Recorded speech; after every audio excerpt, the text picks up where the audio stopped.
Hello and welcome back to my channel. I'm Donald Designs, and I wanted to start this new series where after each race, after each race weekend, I'm gonna go through some notes that I took during the weekend and just like give my quick reactions on what happened. So I'm currently recording this on Monday. It's been about 24 hours since the clash started. Um, so I have a few talking points. So let's get started right away. So the first one I want to talk about is the fact that the Clash may be a points race next year, or at least the LA Coliseum. It was announced this past weekend that Auto Club will not have a race next season, so that opens up at least one spot on the calendar next year. And the Clash was proposed as an option for it. Um, I saw that Denny Hamlin was jokingly said it should be in the playoffs, but clearly it doesn't. He doesn't want it in the regular season at all. And I have to agree with him. I don't think the Clash should be a regular season race. It's just too chaotic. It's too difficult to pass. It's just not. It's good for an exhibition race, but not for a points-paying regular season race. As for what I think could replace that race, I saw Kentucky get mentioned, which would be a decent option because we haven't raced there since 2020, and the next-gen car has been very good on the 1.5-mile tracks, so Kentucky could run really well there. I think Chicagoland should be considered again. I don't know the status of that track and how it's going.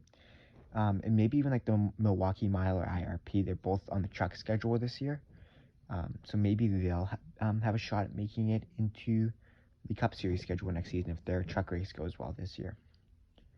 The second thing I want to talk about is just the overall respect of the drivers.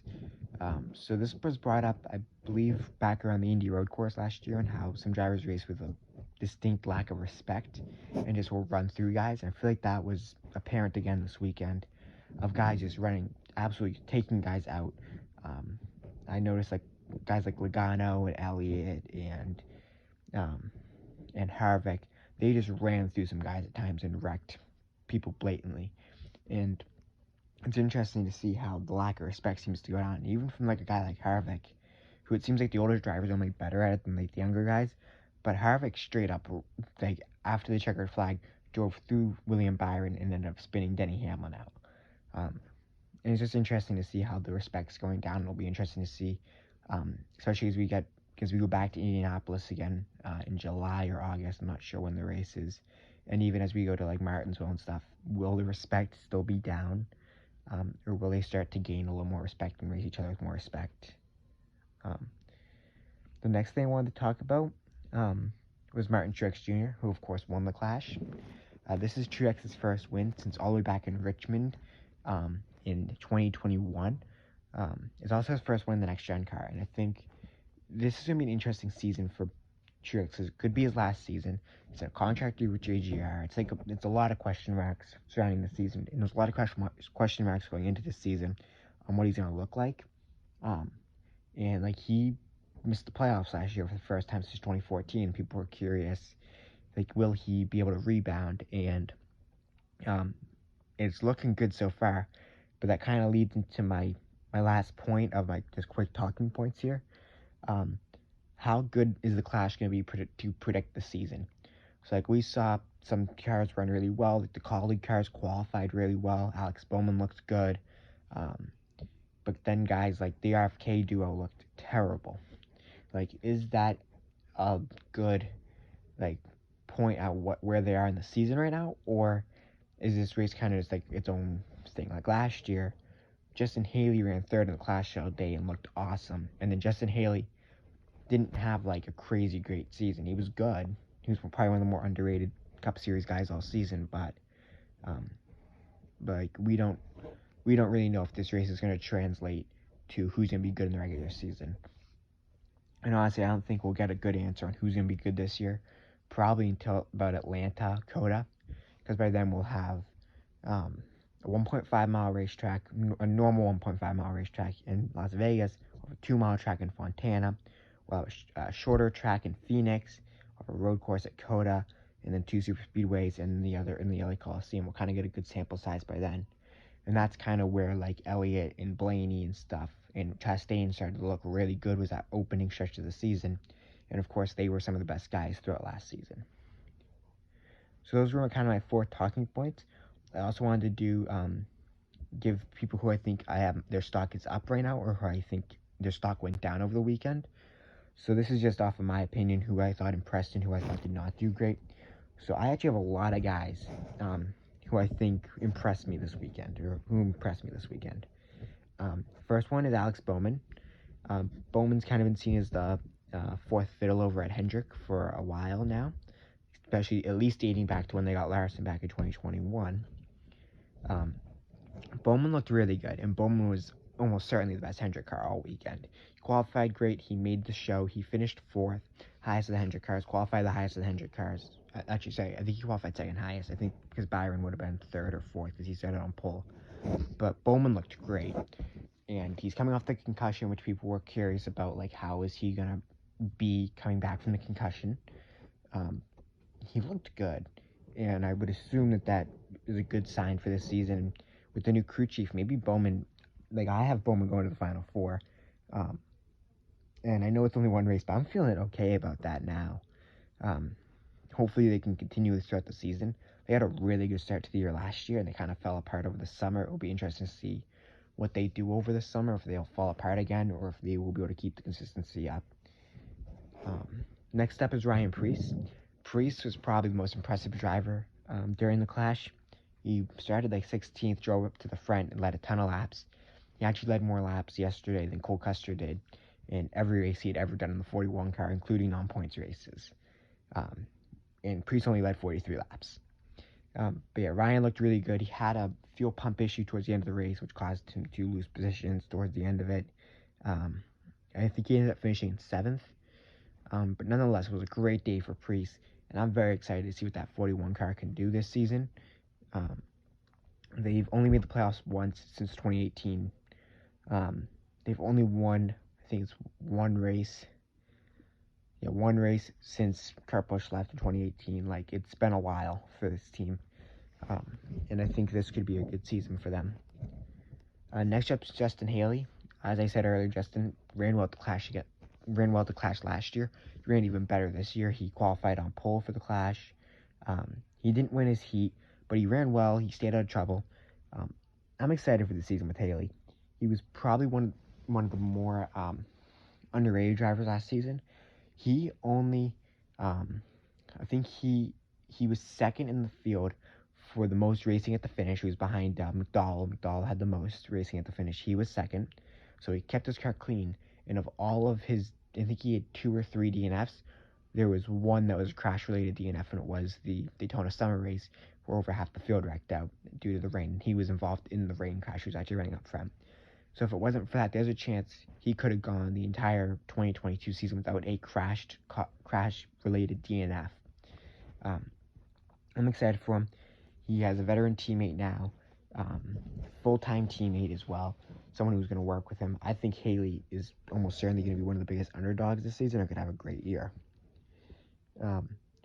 Next up, I have Martin Truex Jr., who of course won the Clash. I had Truex missing the playoffs and not winning a race. I'm already regretting that, and it's the first race. We haven't even gone to Daytona yet, and I'm already regretting that. Truex looked really good at the Clash, and honestly, it would not surprise me if he goes back to the Final Four again this year. That may be a bit of an overreaction off of one race, but Truex looked really good. He looked like himself again. And then for the last individual driver stock up that I have is Ty Gibbs.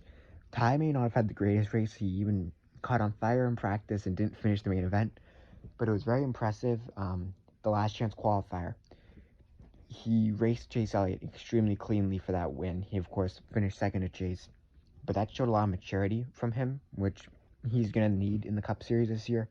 And if that's a good glimpse of what he can do, I like that. He also was one of the fastest cars before his car caught on fire. So Gibbs could have a pretty good season this season if he can keep his head cool throughout the year, which so far is looking good. It's only been one race though. So, and then I have 3 teams that my stock is up on. That would be first one's Front Row. Both front row cars made it to the main event. McDowell looks good again, as he's been the last few years. But Todd Gilliland looked really good. Todd Gilliland was competing with Christopher Bell, like in that, I think it was the last chance qualifier, the second last chance qualifier. Sorry, the first one. He was like hanging on to Christopher Bell all race. I know Bell's car wasn't handling the greatest, but Todd Gilliland really impressed me. And the front row cars looked better than I expected them to look. But there's a lot of really competitive cars this season, so it'll be interesting to see kind of where they end up shaking out after that first group of races that I talked about. But yeah, next up is RCR. RCR, of course, they put two cars in the top like 6 in qualifying. I think they were like second and 6 or something like that. Ended up finishing second and third. Both Austin Dillon and Kyle Busch looked great. And I was skeptical of the success coming into the season. I'm liking the way they're looking so far. I'm going to keep on repeating this. It's only been one race, and it was not even a points-paying race, so who knows what people were just, like, trying stuff. But yeah, he looked really good. And the last team that I have my stock up on is 2311. Bubba Wallace looked awesome. Bubba Wallace probably should have been on the podium, could have even won the race if it wasn't for the Austin Dillon crash. And Tyler Reddick looked really good too, competing up front, and I'm excited for that duo. I think they're definitely going to win races this season and probably put at least one of their drivers in the playoffs for the first time. They, of course, had a car in the owners' playoffs last year, but they have never had a driver in the drivers' playoffs. I think that will almost certainly come to an end this year, and they'll make the drivers' playoffs for the first time. Then I only have two. I have a driver and a team for my stock down. And I want to stress very importantly that it's just because they had bad weekends. I don't think they're bad drivers or a bad team. But they just had a bad weekend, and I could easily see them. I could honestly see there's the team is a two-car team, and the driver, I could see all three of them winning the 500 and like making the playoffs. I can see them all. I actually have two out of the three of them making the playoffs this year, but they definitely struggled at the Clash. So Chase Elliott was my driver, who my stock is down on. Chase did not look good. He couldn't get out of his own way. He qualified like 30th. He had to go to the last chance qualifier.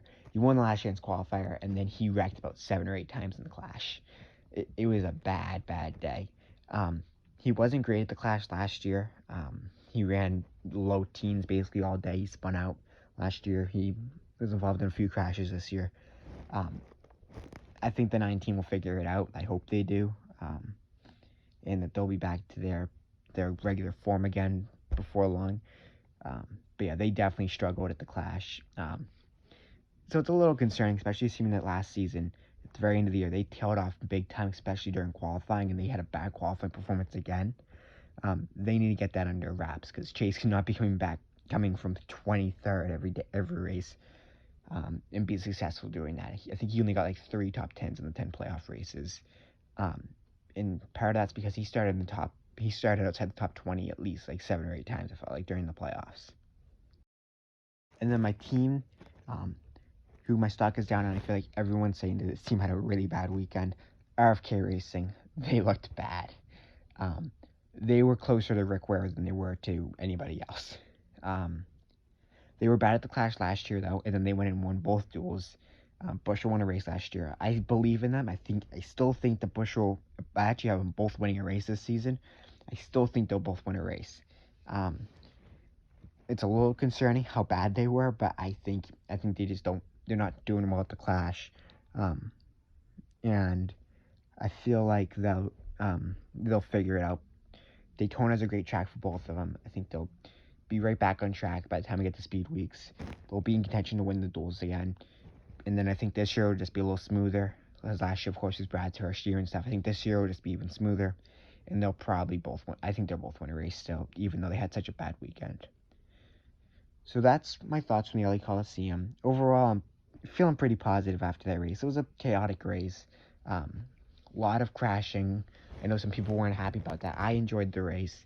I enjoyed seeing some guys up front who were in big moments this season, like Ryan Preece or Bubba Wallace and Kyle Busch. I like seeing those guys up front.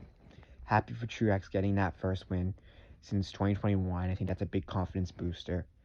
But But yeah, I can't wait for Daytona. It's 2 weeks away. It's, well, the 500 is 13 days away from when I'm recording this.